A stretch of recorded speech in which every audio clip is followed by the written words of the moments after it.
Well, hello there, Patrick Nairn. It's a pleasure to be here to share with you another live stream. And this is one that is taking us in a slightly different direction.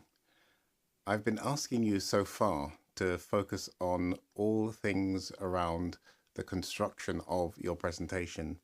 But now we're going to focus a little bit of attention on you, me, the person inside. And ultimately, we're going to talk a little bit about the power of presence. And we want to understand how presence can impact your lighting, your confidence, and your authenticity, and to help you to really master the live online stage. So I have a question really to kind of frame this all.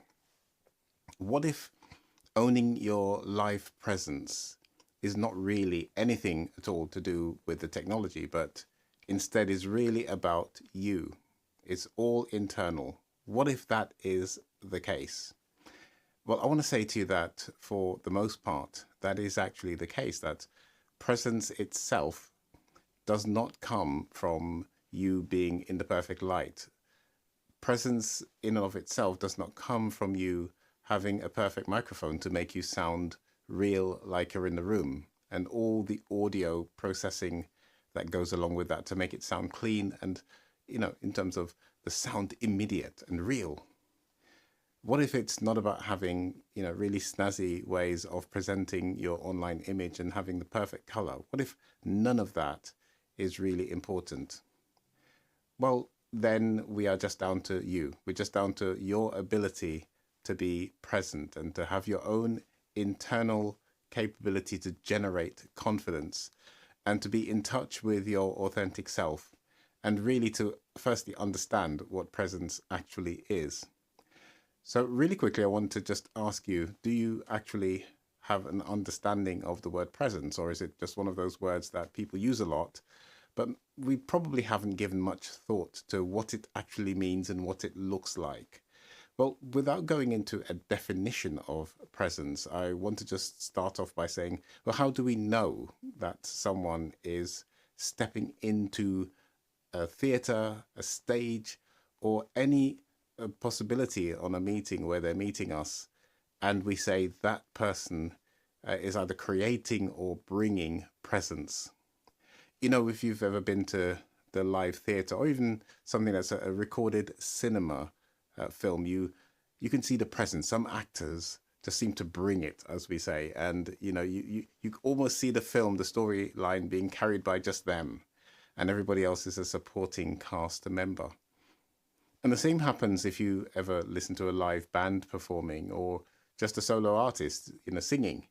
You can tell the ones who have what we call presence, or stage presence is another word that we call it, versus all the other people, because they command your attention, they pull you along. That person seems to have abilities which sets them completely apart from everyone else. So I just want to sort of bring your attention to that for the moment, and to have us think about what we really do mean by presence, how we understand presence.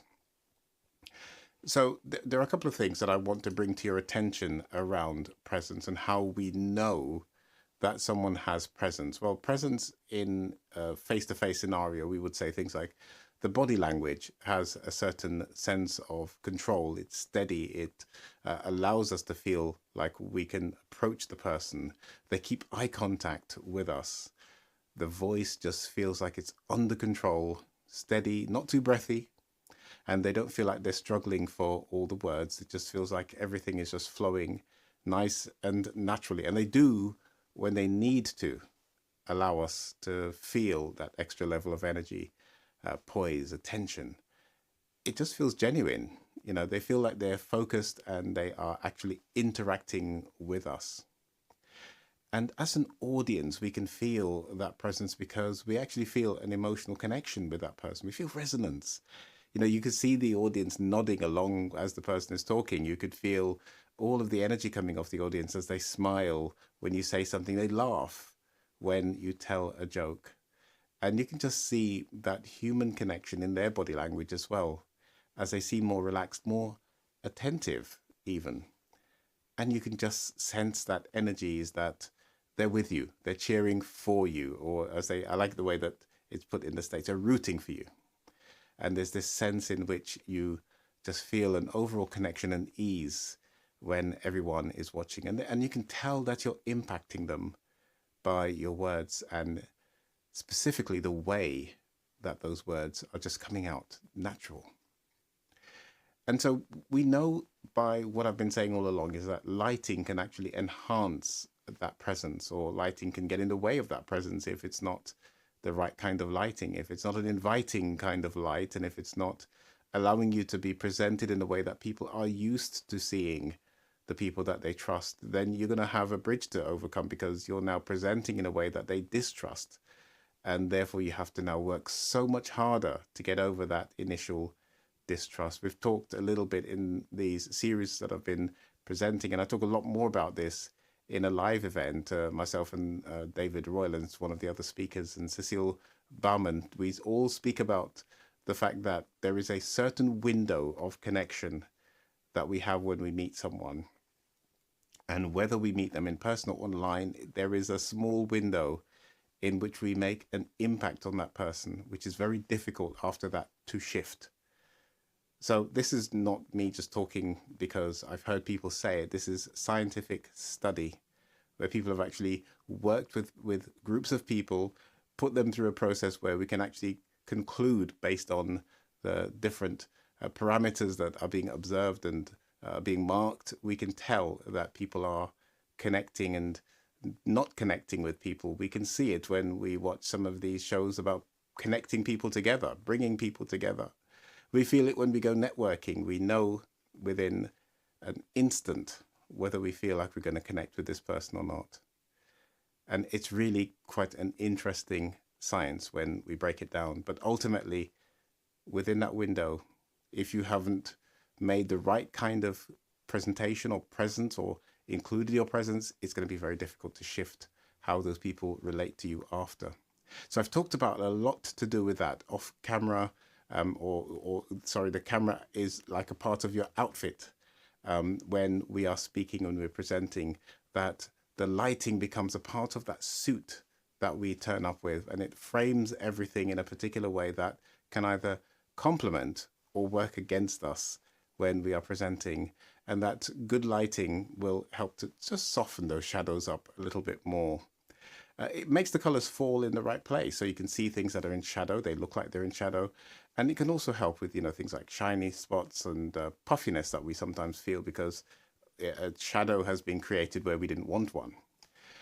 But the overall is that it helps us to feel a little bit more confident. But what about if we don't have this lighting? If we are in a meeting and we're not on our best in that morning that we got up, and we are feeling a little bit less than ourselves? Well, this is when we don't have the right lighting. How do we feel at that point? Well, it will definitely affect us. And at that point, it's all up to us to generate that presence so that we overcome all of those things that we are starting to think, well, maybe I haven't got the light set the way that I normally have it. Oh, I forgot to turn and set up the background the way that I want it. I forgot to turn the lights on the background. Oh, I forgot. And all of a sudden, the conversation in your mind is not focused on you being present, but focused on all of the things that are not present, especially in your lighting. So if you don't have the lighting, well, you better be able to generate that presence and be able to master and anchor that presence. And again, that's one of the things that I want to share with you, that this is why I start people off with the lighting, so that they get great lighting. And so that is removed from the equation. No need to think about the lighting because it's nice, it's solid, I'm happy with it. So I can put a little bit more of my ready available energy into my presence, which is what's going to make all of the difference. Well, the other part of this is that we build, of course, our confidence through practice. And as I've talked about practice, I just want to remind you of something which is all about us owning that space and being the person who is able to bring that precision because we have practiced enough. And I've, in a few weeks ago, talked about Michael Jordan, that great basketball player, and the very famous flu game that they call it now. The flu game where Michael Jordan turned up and he wasn't at his best. It turns out it wasn't flu, but that's what it's still called to this day. And it's a fact that Michael Jordan had practiced so much, his off-court preparation was as intense, if not more intense, than his gameplay.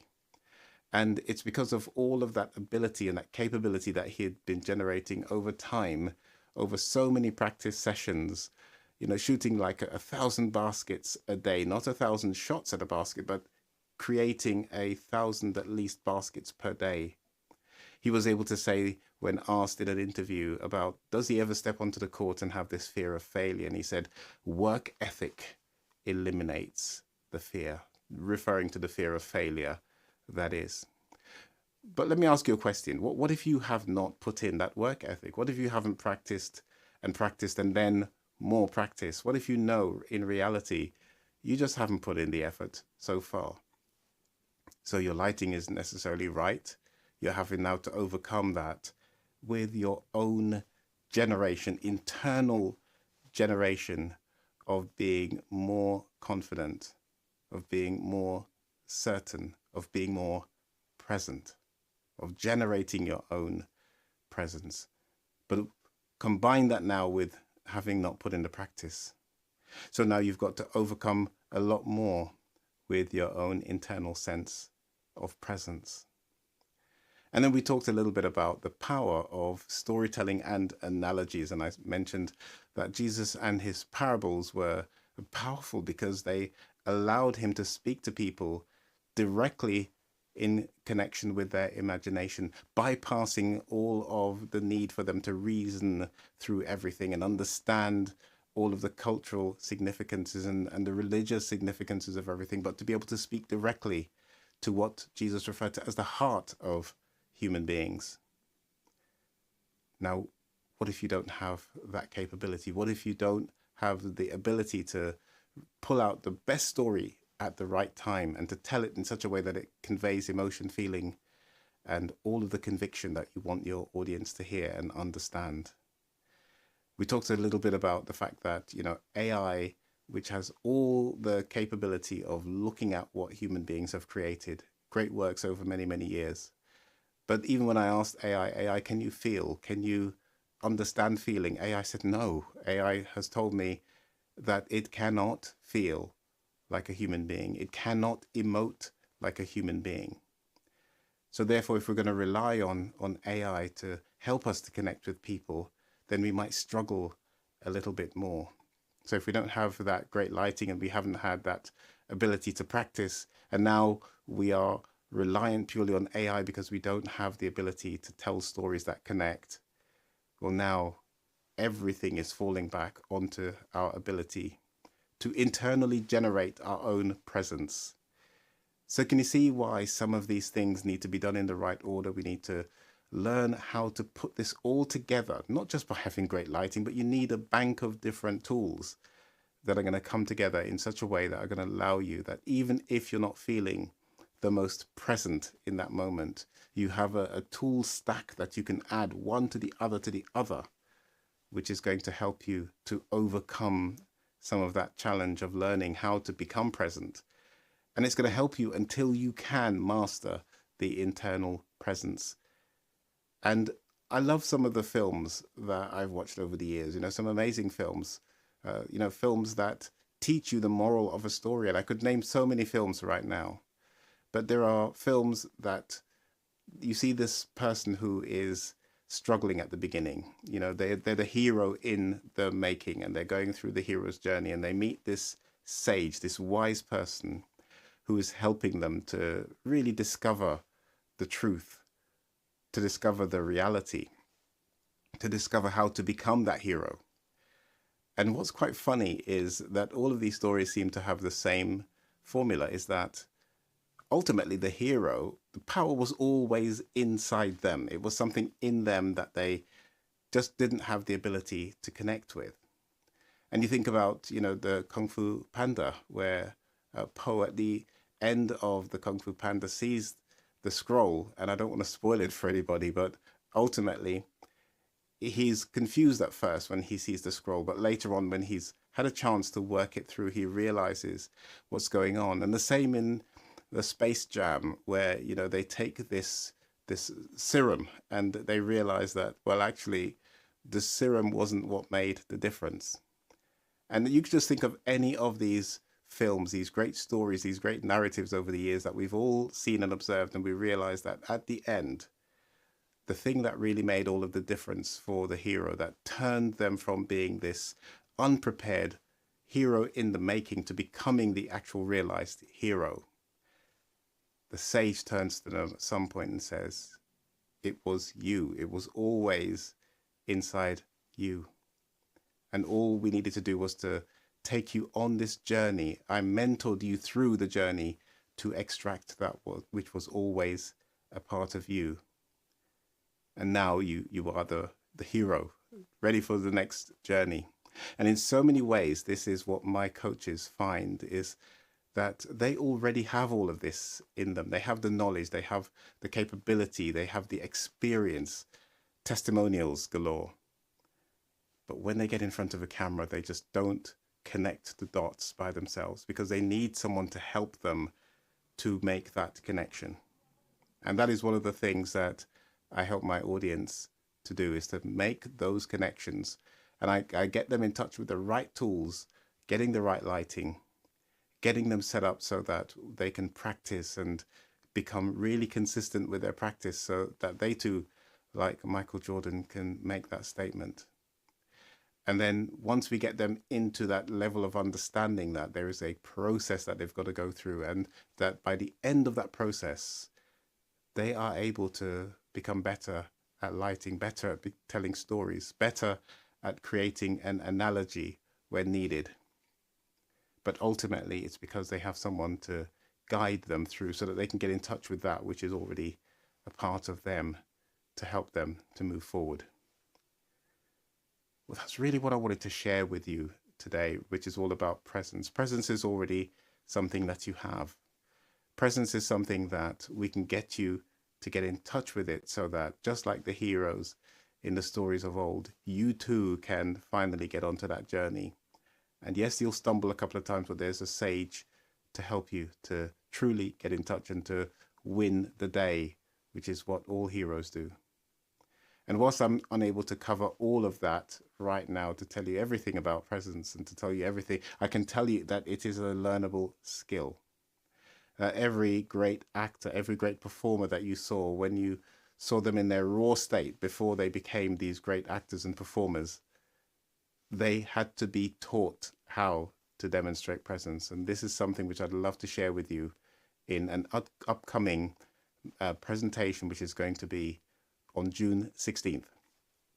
I'll put a link to it because I wanted to have an opportunity to get there. And with all of these sessions that I run, where we create the opportunity for you to learn, I limit them to 100 participants, because we just really don't have the ability to connect with all of you if we have too many people in the presentation. We do some live coaching and mentor you there, so that you can become a lot more connected to the tools that we teach. We teach some cutting edge tools, and it's really difficult to help you to understand all of that without you coming to the event and learning a little bit more about it. So that's my call to action to you today, is to click that link that I'm going to present for you, so that you too can actually benefit from some coaching and mentoring to help you to get in touch with that hero that is in you already, and realize that the secret sauce is stuff that you already have. You already have it. We just need to help you bring it out. Thank you very much for all the effort that it takes to make this type of presentation, to listen, to follow through with clicking on whatever link I ask you to click. But I'm going to also ask you to like, to subscribe, to do all of those things that you know you need to do in order to maintain connection with me and to hear when my next presentations come out. Now, over the next few days, there's going to be some of these are going to be pre-recorded versions. So I'm going to show you that I don't only do things live, I can do things pre-recorded as well. And I can actually add a lot more polish to them when I do them that way. But I just want to show you that it is possible to create a lot of polish and a lot of presentation skill when we do this live, because that's really what I want to help my audience with, is to understand that you too can do this live, and that when you do this live, it can be incredibly powerful for your audience. As always, I leave you in peace. See you soon.